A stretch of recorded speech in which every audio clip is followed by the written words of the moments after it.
हाय बच्चों, आज हम लोग क्लास 6 की साइंस चैप्टर नंबर 4 पढ़ेंगे। ठीक है, तो ये देखिए, आपको शायद दिख रहा होगा chapter 4 sorting material into groups. तो आइए इसके बारे में हम लोग स्टडी करते हैं। तो सबसे पहले ये जानिए कि ऑब्जेक्ट सबसे पहला वस्तु है ऑब्जेक्ट। ऑब्जेक्ट होता क्या है? ऑब्जेक्ट का मतलब जो चीज़ें हम देख सकें या टच कर सकें वो ऑब्जेक्ट कहलाता है। अब कोई भी ऑब्जेक्ट का क्लासिफिकेशन करना क्यों ज़रूरी है? ताकि वो हमारा समय बचा सके।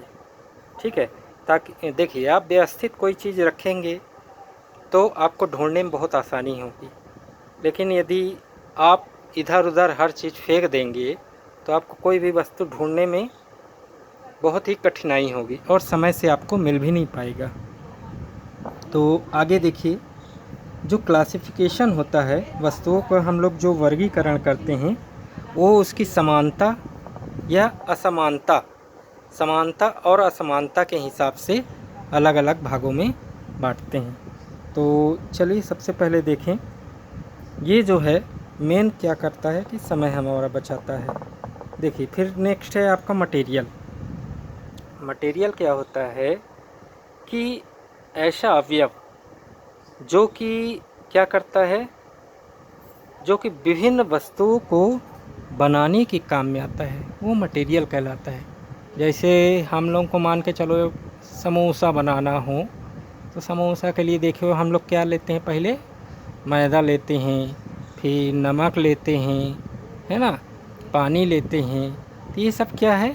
मटेरियल है जिससे समोसा बनता है। ठीक है, आलू, मैदा, ये सब क्या है? मटेरियल कहलाते हैं। तो देखिए आगे क्या बोल रहा है, आगे ये बताना चाह रहा है कि मटेरियल जो है दो तरह से हो सकते हैं। एक जो प्रकृति के द्वारा मिलता है मटेरियल, ठीक है, और एक जो इंसानों के द्वारा बताया जाता है ना, ह्यूमन मेड होता है। तो जैसे मान के चलो लकड़ी हो गया, ये नेचुरल मटेरियल हो गया।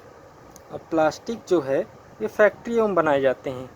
तो चलिए सबसे पहला टॉपिक क्या कह रहा है, an object made of different material, यानी किसी भी एक ऑब्जेक्ट से बहुत सी चीज़ें बनाई जा सकती हैं। क्या यानी विभिन्न मटेरियल, मतलब अलग अलग मटेरियल ले लो आप, क्या उससे एक ही वस्तु बनाई जा सकती है? तो देखें, जैसे मटेरियल अलग अलग हो गया, जैसे मान के चलो कुर्सी बनाना हो, तो कुर्सी बनाने के लिए आप लकड़ी भी ले सकते हो, लकड़ी की भी बन जाती है, और प्लास्टिक ले लो, प्लास्टिक की भी बन जाती है, और आयरन का भी बन जाता है। फिर इसी प्रकार क्लॉथ, कपड़ा कॉटन का बन जाता है, सिल्क बन जाता है, वूल का बन जाता है। ठीक है, आप शूज़, लेदर, कैनवस, ठीक है, ये सब चीज़ों का बनता है। आइए आगे और बढ़ते हैं। Different type of object made from same material. अब ये बोल रहा है कि विभिन्न वस्तुएं क्या एक ही वस्तु से बनाई जा सकती हैं?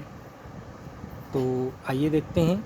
जैसे लकड़ी है, मटेरियल का नाम है लकड़ी, वुड।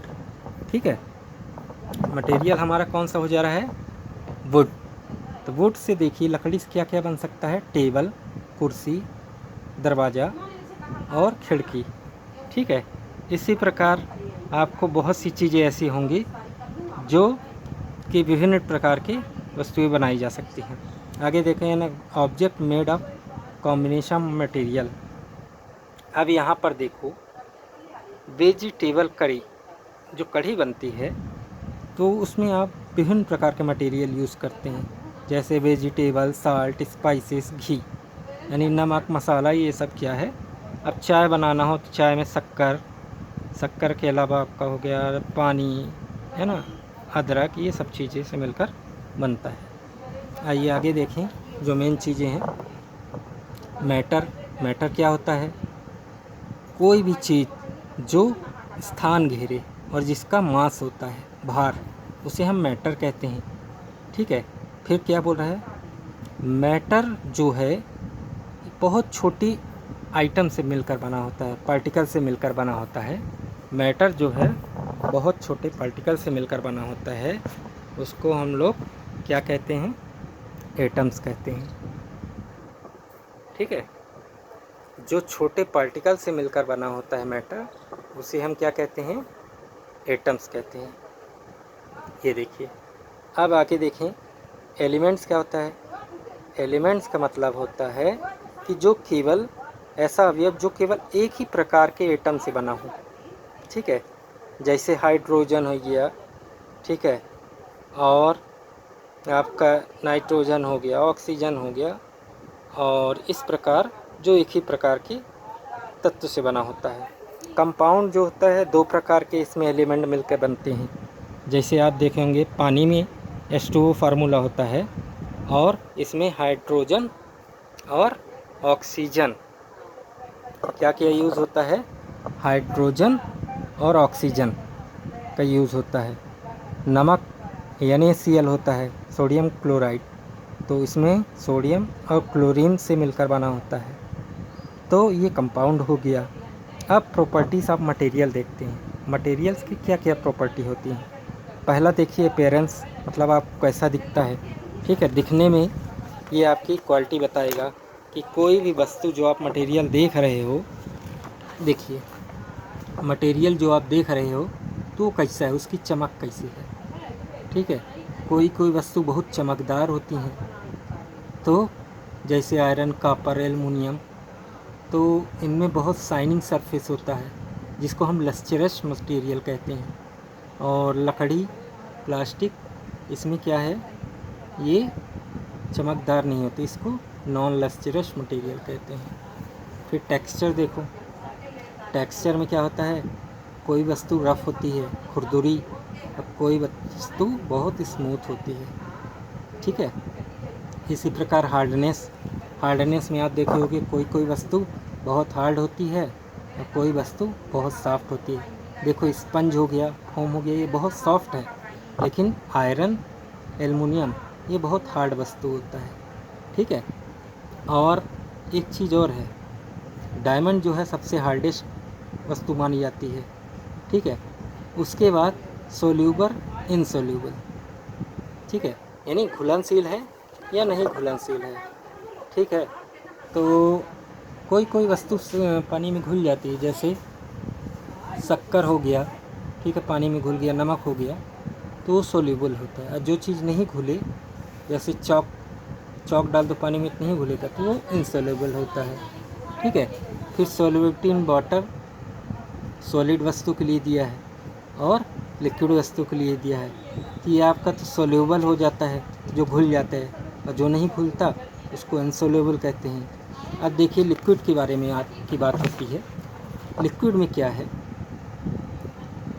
मान के चलो पानी है, ठीक है, पानी में आप क्या करो, शक्कर मिला दो। ठीक है, लिक्विड की बात हो रही, सॉलिड की नहीं, लिक्विड की। तो पानी में आप ऐसी चीज़ मिला दो जो पूरी तरह डिसॉल्व हो जाए, जैसे दूध मिला दिए तो पूरी तरह घुल जाएगा, है ना, पानी आपको फिर नहीं दिखेगा। तो ये होता है मिसिबल। और इमिसिबल का मतलब होता है जो पानी में मिला दो तो पानी में पूरी तरह मिक्स नहीं हो पाता, उसे इमिसिबल कहते हैं। जैसे मान के चलो पानी में तेल मिला दो तो तेल ऊपर तैरने लगता है ना, तो ये होता है इमिसिबल। अब आगे देखें, आगे आपका क्या कह रहा है, सॉलिड लिक्विड गैस में डिफरेंस बताया है ना, जैसे डिफिनिट शेप होता है, नॉट डिफाइन, नॉट डिफिनिट, तो फिक्स, वॉल्यूम फिक्स होता है, गैस में कोई फिक्स नहीं होता। ठीक है, इस प्रकार सॉलिड लिक्विड गैस में डिफरेंस है। फ्लोटिंग में मतलब ये भी कैरेक्टर्स है मटेरियल के, तो कोई वस्तु तैरती है, कोई वस्तु डूब जाती है। जैसे लोहा डालोगे, बिरंची डालोगे तो ये पानी में डूब जाएगी। ठीक है, लेकिन वहीं आप प्लास्टिक डालते हो या फोम डालते हो तो पानी में तैरती रहती है। ट्रांसपेरेंसी में 3 प्रकार का होता है। पहला होता है ट्रांसपेरेंट, जो बिल्कुल आर पार दिखाई दे, क्लियर एकदम। ठीक है, वो ट्रांसपेरेंट होता है और ट्रांसलूसेंट होता है, जो धुंधला दिखाई दे, है ना। जो आर पार बिल्कुल हमको क्लियर नहीं, धुंधला दिखता है लेकिन धुंधला दिखता है, वो ट्रांसलूसेंट होता है। और एक और होता है ऑपिक। ऑपिक का मतलब जिसके हम आर पार ना देख पाएँ, हैं। जैसे मेटल है, किताब है, ये लकड़ी है, ये सब के आर पार नहीं देख पाओगे तो उसको ऑपिक मटेरियल कहते हैं। ठीक है, तो ये आपका चैप्टर फिनिश होता है ये। ठीक है, बाकी नेक्स्ट चैप्टर आपका फिर कल देखेंगे। तब तक के लिए थैंक यू।